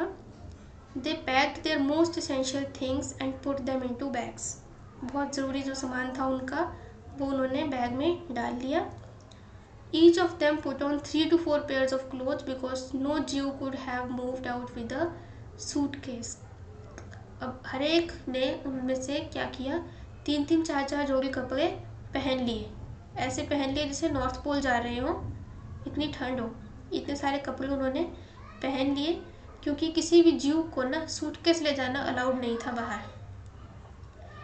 अगर रास्ते में ही उनको देख लिया जाता कि कहीं पैकिंग वैकिंग करके जा रहे हैं तो उनको पकड़ लिया जाता। सामान कम से कम लेके जाना था, तो छोटा सा बैग अपना लिया जिसमें अपने कुछ ज़रूरत का सामान लिया, कपड़े ज़्यादातर अपने 3-4 जोड़ी पहन के ही चले गए। They left their cat behind with a letter address to their tenant so that it could find shelter with some neighbors. अपनी जो उनकी पालतू एक कैट थी बिल्ली, उसको वो एक लेटर के साथ छोड़ के गए थे। अपने टेनेंट को उन्होंने लेटर दिया था, टेनेंट का नाम है मिस्टर गाउडस्मिथ। उसको मिस्टर गाउडस्मिथ को, जो कि एक डाइवोर्सी इंसान था 30 साल का लगभग, उसको उन्होंने एक लेटर के साथ अपनी बिल्ली छोड़ के गए थे, उसके पास में एक लेटर रख दिया था वहाँ पे, क्योंकि ये सुबह सुबह निकले थे 5:30 बजे। तो उस लेटर में लिखा था कि ये जो हमारी बिल्ली है इसको आप किसी पड़ोसी को दे देना या अपने पास ही रख लो या जैसे भी करना, लेकिन ताकि उसको कहीं शेल्टर मिल जाए, ये बिल्ली को हम छोड़ के जा रहे हैं। The whole family then left for an undisclosed destination. तो एक अनडिस्क्लोज्ड डेस्टिनेशन जिसके बारे में किसी को भी बताया नहीं गया था, बच्चों को भी नहीं बताया गया था कि हम कहाँ जा रहे हैं, जस्ट मीप के पीछे पीछे चल दिए थे। बड़ों ने डिस्कस किया था घर में, इसको मार्गरेट को, एन फ्रैंक को नहीं पता था कि वो कहाँ जा रहे हैं, एक अननोन डेस्टिनेशन में जा रहे थे। नेक्स्ट क्वेश्चन है how does Anne portray the world turn topsy turvy in her diary entry on 25 May 1944, what particular event led to that. अब यहाँ पे एक लाइन आई थी कि सारा संसार जो है ऐसा लग रहा है टॉप्सी टर्वी हो गया है, उलट पुलट हो गया है, सारी जो व्यवस्था है वो इधर से उधर हो गई है। ये जो डायरी एंट्री है उसकी 25 मई 1944 की, उसमें उसने ऐसा लिखा है। तो ऐसा कौन सा इवेंट था जब उसने ये बात लिखी थी कि whole world had turned topsy turvy. इसके आंसर में आप लिखिए due to the racist attitude of the Nazis during the Second World War the whole world had turned topsy turvy. क्योंकि जो रेसिस्ट एटीट्यूड था ना नाजीज का सेकेंड वर्ल्ड वॉर के टाइम पे, उसमें ऐसा लग रहा था कि सारी दुनिया उलट पलट होकर रह गई है, क्योंकि रेस के अकॉर्डिंग ज्यूज़ को वो अरेस्ट कर रहे थे, ज्यूज़ के ऊपर वो ऑप्रेसिव मेथड्स यूज़ कर रहे थे, अत्याचार कर रहे थे। तो ज्यूज़ जो थे उनको अरेस्ट करते थे, टॉर्चर, इम्प्रिजनमेंट और उनको कंसंट्रेशन कैंप्स में भेज देते थे।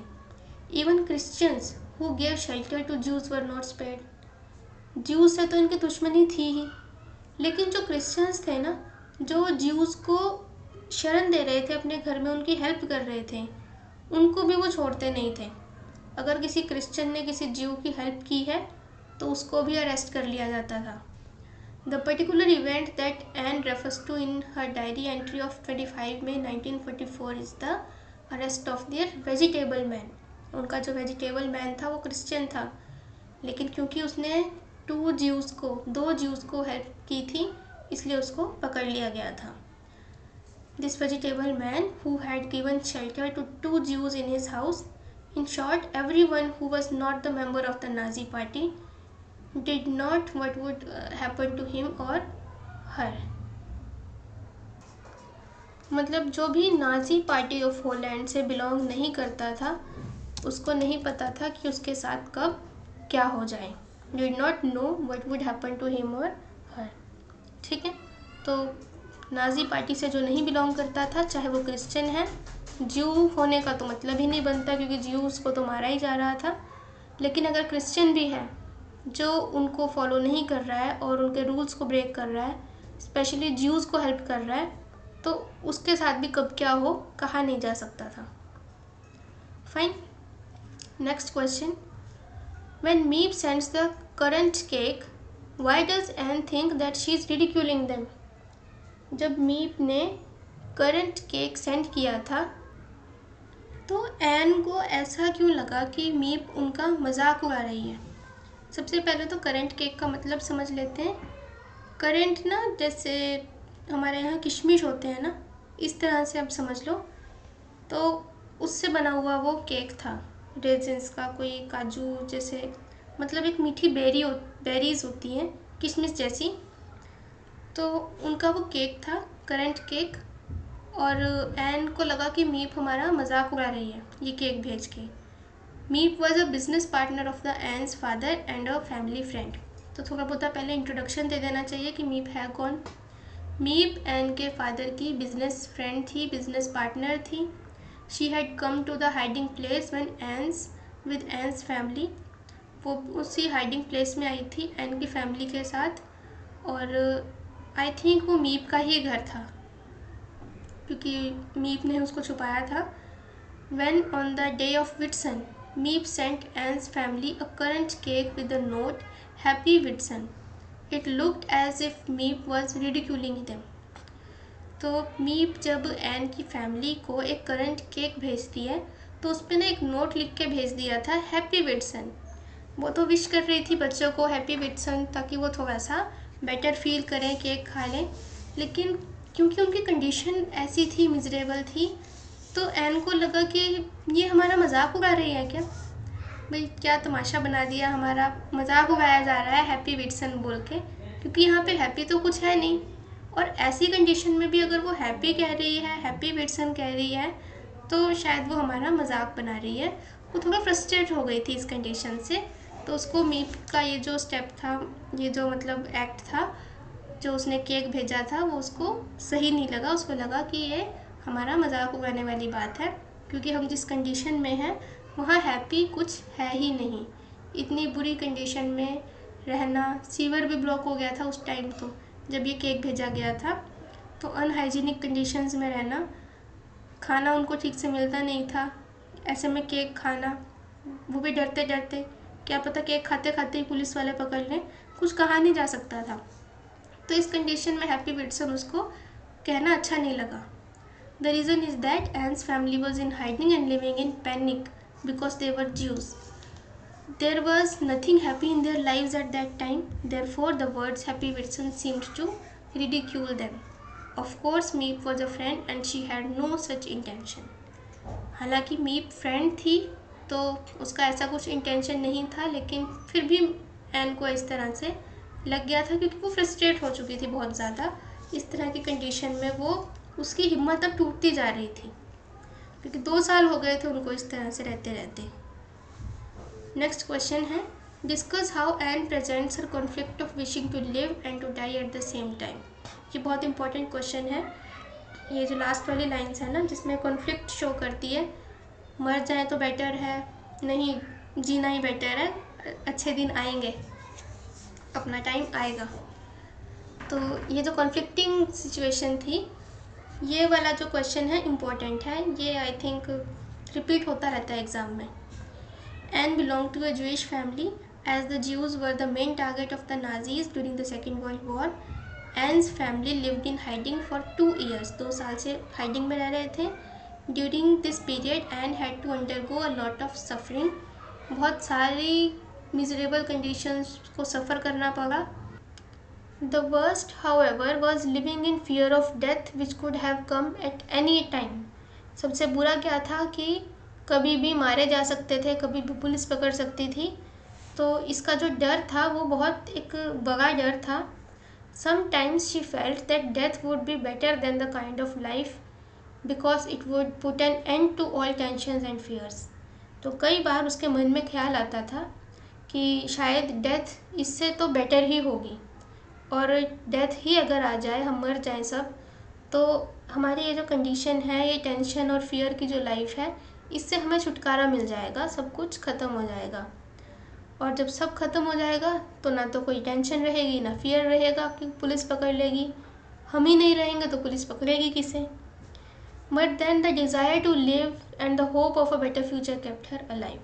लेकिन फिर भी एक डिज़ायर जो थी जीने की, कि हो सकता है आने वाला फ्यूचर अच्छा हो सकता है कि एलिट फोर्सेस इनके ऊपर हमला कर दें और हमें बचा लें, तो वो इस तरह का होप छोड़ती नहीं है, उम्मीद नहीं छोड़ती, और जीने की इच्छा को अपने दिल में ज़िंदा रखती है। ठीक है, तो यहाँ पे आपके ना शॉर्ट क्वेश्चंस कंप्लीट हो गए हैं। अभी हमने लॉन्ग क्वेश्चंस करने हैं। स्टार्ट करने से पहले मेरी रिक्वेस्ट है, वीडियो अगर अच्छी लग रही है तो प्लीज़ लाइक ज़रूर करना, फ्रेंड्स के साथ शेयर करो। आपके तो ग्रुप्स बने होते हैं ना व्हाट्सएप पे क्लास के, उनको शेयर करो, ज़्यादा से ज़्यादा लाइक करो और चैनल को सब्सक्राइब कर लेना प्लीज़। ये जो मेरे इतनी हार्ड वर्क लगी है ये वेस्ट ना जाए, इसका आप ध्यान रखना, ठीक है। और कमेंट सेक्शन में मुझे रिव्यूज़ ज़रूर दे दिया करो कि आपको वीडियो कैसी लग रही है। अगर वेस्ट है आपके लिए, हेल्पफुल नहीं है, तो फिर तो मेरे इतनी मेहनत करने का फ़ायदा ही कुछ नहीं है ना। अगर हेल्पफुल नहीं है, वेस्ट है, तो फिर मैं अपना कुछ और काम देखूं, ये क्यों करना। इसलिए अगर आपके लिए हेल्पफुल है तो प्लीज़ मुझे ज़रूर बताओ, और कमेंट्स में अगर आप कुछ और चाहते हो कि किसी और तरह से मैं एक्सप्लेन करूं, कुछ मतलब ऐड ऑन करना चाहते हो, कोई सब्जेक्ट आप पढ़ना चाहते हो, वो भी आप मुझे बता सकते हो। मैं कोशिश करूँगी, अगर पॉसिबल होगा तो मैं ज़रूर स्टार्ट करूँगी चैनल पे, ठीक है जी। नेक्स्ट लॉन्ग क्वेश्चंस हैं। How do you think Anne's journal was a great support and comfort while she was undergoing those harrowing experiences in her hiding. Anne Frank का जो जर्नल है, जर्नल जो होता है, यहाँ पे ना डायरी को ही रेफ़र किया है। जर्नल का मतलब ही डायरी होता है, ठीक है। ये एक ग्रेट कंफर्ट और सपोर्ट का काम किया इसने, जब वो इन हैरोइंग एक्सपीरियंसेस में रह रहे थे हाइडिंग में। इसको आपने एक्सप्लेन करना है। तो एन का जो जर्नल था, एन की जो डायरी थी, वो कैसे उसके लिए एक ग्रेट कंफर्ट का काम कर रही थी उसकी मिजरेबल हाइडिंग कंडीशंस में। आंसर लिखिए। Anne's journal is actually her diary. Indeed, one of the old meanings of the word journal is diary. तो एक पुराना जो मीनिंग है जर्नल का वो डायरी ही है।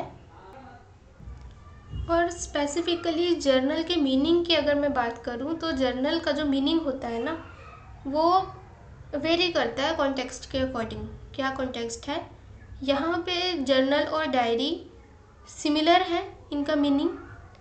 वैसे जर्नल का मतलब पर्सनल डायरी भी होता है, पर्सनली अगर बात कर रहे हैं तो डायरी हो सकती है, और एकेडमिक जर्नल जैसे कि रिसर्च पेपर्स भी होते हैं, उनको भी जर्नल कहते हैं।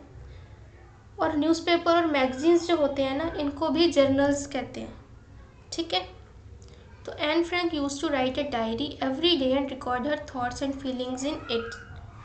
तो एन फ्रैंक अपनी डायरी लिखा करती थी और अपनी फीलिंग्स को, थॉट्स को उस डायरी में रिकॉर्ड किया करती थी, और ये काम वो डेली करती थी। Anne was a Jew and so her family was living in great fear of the Nazi police during the Second World War. क्योंकि एन एक ज्यू गर्ल थी, ज्यूइश थी, सो हर फैमिली, जो उसकी फैमिली थी वो एक ग्रेट फियर में रह रही थी नाजी पुलिस के सेकेंड वर्ल्ड वॉर के टाइम पे. Actually, the family had to go into hiding when the Nazi police sent a call notice to Anne's 16-year-old sister Margaret. Actual में क्या हुआ था कि नाजी पुलिस ने एक कॉल अप नोटिस भेजा था एन फ्रैंक की 16-year-old सिस्टर मार्गरेट को, जिस वजह से उन्होंने हाइडिंग में जाने का डिसाइड किया. In hiding Anne, then a girl of only 13 could not go out. अब एक 13 साल की बच्ची उस समय बाहर नहीं जा सकती थी. So she spent her time writing a diary and recording all her feelings and thoughts in it. तो वो अपना समय अपनी फीलिंग्स और थॉट्स को उस डायरी में लिखने में बिता दिया करती थी, क्योंकि स्कूल जाना भी बंद हो गया था, बाहर खेलना भी बंद था और खुल के जीना भी बंद था. छुप के रहना था, बाहर कहीं किसी को पता ना लग जाए यहाँ पे ज्यूज रहते हैं. द डायरी दस became her friend and companion. तो डायरी जो थी ऐसे में उसकी फ्रेंड और कंपेनियन, साथी बन गई, क्योंकि और कोई साथी तो था नहीं. एक मार्गरेट थी, एक वैन डान का लड़का था जो उनके साथ में रह रहा था. बाकी ऐसे फ्रेंड्स सब छूट गए थे, क्योंकि बच्चा स्कूल जाता है तो फ्रेंड्स के साथ बात भी करता है. यहाँ पे ऐसा कुछ उसके साथ नहीं हो रहा था. तो एक डायरी ही थी जो उसकी फ्रेंड थी. This is why Anne began every diary entry with dear Kitty as if she were writing to a close friend. तो इसीलिए एन ने अपनी जितनी भी एंट्रीज की हैं ना, वो डियर किटी से स्टार्ट की हैं. ऐसा लगता है जैसे वो डायरी का नाम है किटी, और उस डायरी को मतलब उसने एक तो नाम दिया हुआ है किटी, और वो अपनी एक क्लोज फ्रेंड किटी से बात कर रही है. Actually she had named her diary Kitty and addressed her as a friend. तो उसने नाम दिया हुआ था अपनी डायरी को किटी, और उसको एक फ्रेंड की तरह वो एड्रेस कर रही थी, डियर किटी ऐसे करके वो लिखती होती थी. The recording of her feelings and thoughts in this diary provided an emotional outlet. एक इमोशनल आउटलेट उसको ये डायरी में लिखना प्रोवाइड कर रहा था. Sometimes she thought that death perhaps would be better than the kind of life she was leading, but then love of life and hope for a better future kept her alive. तो कई बार वो death को भी prefer करने लगती है, लेकिन love of life और होप फॉर बेटर फ्यूचर वो नहीं छोड़ती, जो उसको ज़िंदा रखता है. नेक्स्ट क्वेश्चन है क्रोनोलॉजिकल नरेशन. क्रोनोलॉजिकल नरेशन का मतलब होता है इवेंट्स उसी तरह से नरेट किए गए हैं जिस ऑर्डर में वो हुए हैं, टाइम पीरियड के अकॉर्डिंग. हिस्ट्री में मोस्टली क्रोनोलॉजिकल ऑर्डर यूज़ होता है. क्रोनो का मतलब टाइम पीरियड होता है, मतलब जो चीज़ पहले हुई है उसको पहले लिखना, फिर जो चीज़ बाद में हुई है उसको बाद में लिखना. सो क्रोनोलॉजिकल नरेशन ब्रैकेट में है events narrated in the order in which they occurred. इसका मीनिंग है is a favourite technique of many writers. Comment upon and employment of this technique. ये फेवरेट टेक्निक होती है मैनी राइटर्स की, बहुत सारे राइटर्स की. और आपने एन ने जो अपनी डायरी में ये क्रोनोलॉजिकल नरेशन किया है, इसको आपने इसके ऊपर कमेंट्स देने हैं, अपने रिव्यूज़ देने हैं. वैसे आई थिंक ये क्वेश्चन इतना इम्पोर्टेंट है नहीं, लेकिन रीड कर लेते हैं. By chronological narration is meant to the description of events in terms of their temporal sequence. तो क्रोनोलॉजिकल ऑर्डर का क्या मतलब है? इवेंट्स को उसी तरह से डिस्क्राइब करना जिस सीक्वेंस में वो हुए हैं. That is to say, what happened first is described first and what happened next is described next. तो जो पहले हुआ है उसको पहले लिखा गया है, जो बाद में हुआ है उसको बाद में लिखा गया है. As a matter of fact, the chronological order, the other two important orders are spatial and logical. देखो chronological order एक हो गया, इसके अलावा दो important orders कौन कौन से हैं? स्पेशल और लॉजिकल. स्पेशल का मतलब है स्पेस से रिलेटेड है, जगह, जोग्राफी, लोकेशन से रिलेटेड, मतलब स्पेस के अकॉर्डिंग कोई चीज़ कहाँ हुई है. स्पेस के अकॉर्डिंग अगर हम डिस्क्राइब कर रहे हैं तो उसको स्पेशल ऑर्डर बोल देते हैं. ऐसे ही लॉजिकल ऑर्डर होता है. तो ये जो ऑर्डर्स हैं that is best suited to descriptions of stories और एक्सपीरियंसेस और प्रोसेसेस को। It keeps the reader posted as to what happened before and what happened after. तो ये जो क्रोनोलॉजिकल ऑर्डर है ये रीडर को पोस्टेड रखता है कि पहले क्या हुआ है, बाद में क्या हुआ है, स्टोरी अच्छे से समझा देता है। Because of their very nature diary entries have to be in the chronological order. और क्योंकि डायरी की जो एंट्रीज हैं वो टाइम पीरियड के अकॉर्डिंग ही होनी चाहिए, और डायरी एंट्रीज का तो नेचर भी यही है। This is true of the diary entry excerpted from Anne Frank's diary. It is not only the 3 different dates of the diary entries which are arranged in their chronological order, but also the experience described under each of them follows the temporal sequence. तो ये सारा जो है temporal sequence को follow करता है। The diary entry of 8 July 1942 describes step by step the preparation to leave for the hiding. जैसे 8 जुलाई को क्या था 1942 में स्टार्टिंग में दिखाया था कि वो हाइडिंग के लिए जा रहे हैं, कैसे प्रिपेयर कर रहे हैं। फिर नेक्स्ट जो एंट्री है 25 मई 1944 की, it describes the intensified terror because of the arrest of the vegetable man who had given shelter to 2 Jews. अब इसमें उन्होंने इनका इंटेंसिफाइड टेरर दिखाया है कि वेजिटेबल मैन के अरेस्ट होने पर किस तरह से इनका जो फियर था वो और ज़्यादा इंटेंसिफाई हो गया था।